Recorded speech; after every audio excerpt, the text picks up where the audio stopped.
qad nazala alaykum fi lkitaabi an ida samitum ayati llahi yukfaru biha wa yustahza'u biha fala taq'udu maahum hatta yaxuudu fi hadithin gayri. yàlla mu ne su ngeen ko defu rek innakum idan mithluhum. kon yow ma fa toog ak ki di ko wax daan yéen ñëpp yéen a yem.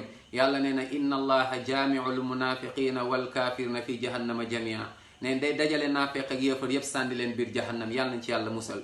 kon lii kàddu kufru la, kàddu yéefar la. tey nag Sénégal subhanallah yéefar kàddu kéefar jëfu yéefar dafee fës ba nga xam ne moo tax bu ñu nee 95% musulmans c'est pas vrai.